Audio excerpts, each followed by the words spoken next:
1 ദിനവൃത്താന്തം അധ്യായം 28 ദേവാലയ നിർമ്മാണത്തിന് നിർദ്ദേശങ്ങൾ.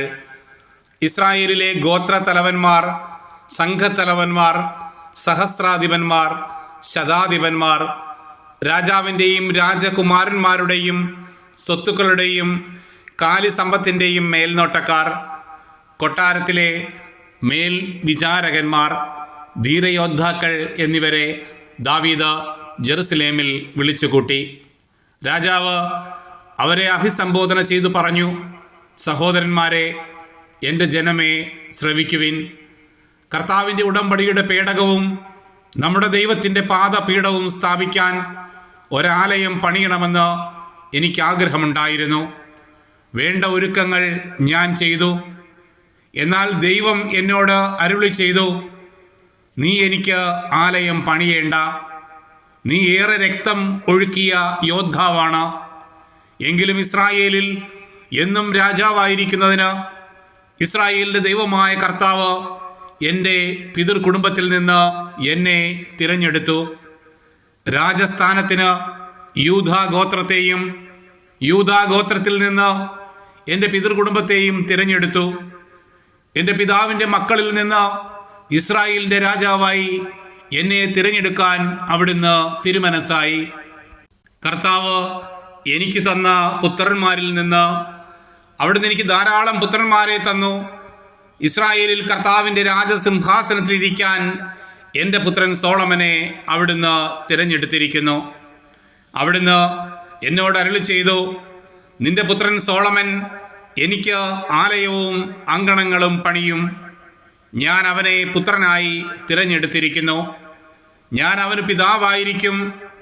എൻ്റെ കൽപ്പനകളും ചട്ടങ്ങളും അവൻ ഇന്നത്തെ പോലെ അനുസരിക്കുന്നതിൽ ദൃഢചിത്തനായിരുന്നാൽ ഞാൻ അവൻ്റെ രാജ്യം എന്നേക്കും സുസ്ഥാപിതമാക്കും.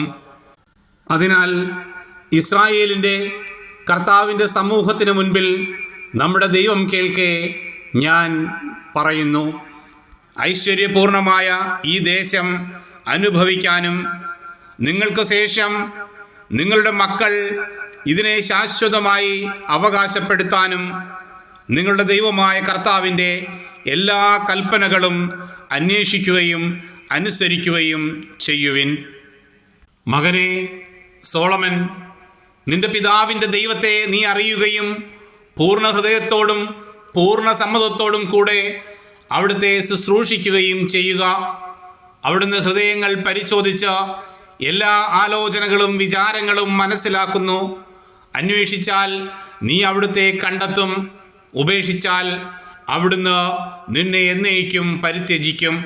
ശ്രദ്ധിക്കുക, വിശുദ്ധ മന്ദിരം പണിയാൻ അവിടുന്ന് നിന്നെ തിരഞ്ഞെടുത്തിരിക്കുന്നു. അചഞ്ചലനായി അത് നിവർത്തിക്കുക. പിന്നെ ദാവീദ് ദേവാലയത്തിൻ്റെ മണ്ഡപം, ഉപഗൃഹങ്ങൾ, ഭണ്ഡാരശാലകൾ, മാളിക മുറികൾ, അറകൾ, കൃപാസന ഗൃഹം എന്നിവയുടെ രൂപരേഖ മകൻ സോളമനെ ഏൽപ്പിച്ചു. ദേവാലയത്തിൻ്റെ അങ്കണങ്ങൾ, ചുറ്റുമുള്ള മുറികൾ, ദേവാലയ ഭണ്ഡാരങ്ങൾ, അർപ്പിത വസ്തുക്കളുടെ സംഭരണശാലകൾ തുടങ്ങിയവയുടെ രൂപരേഖയും പുരോഹിതന്മാരുടെയും ലേവ്യരുടെയും ഗണങ്ങൾ, ദേവാലയത്തിലെ ശുശ്രൂഷകൾ, പാത്രങ്ങൾ മുതലായവയുടെ രൂപരേഖയും അവനെ ഏൽപ്പിച്ചു.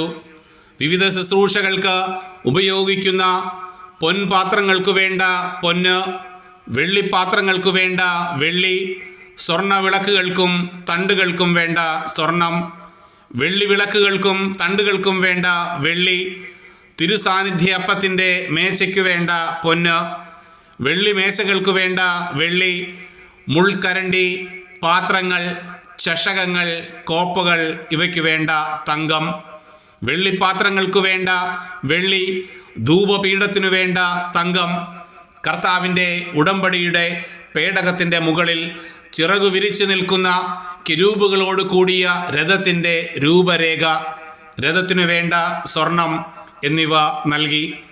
തത്സംബന്ധമായ എല്ലാ വിവരങ്ങളും കർത്താവ് തന്നെ എഴുതി ഏൽപ്പിച്ചിട്ടുള്ളതാണ്. എല്ലാ പണികളും ഇതനുസരിച്ച് തന്നെ നടത്തേണ്ടതാണ്. ദാവീദ് മകൻ സോളമനോട് പറഞ്ഞു, ശക്തനും ധീരനുമായിരുന്ന് ഇത് ചെയ്യുക. ഭയമോ ശങ്കയോ വേണ്ട. എൻ്റെ ദൈവമായ കർത്താവ് നിന്നോട് കൂടെയുണ്ട്.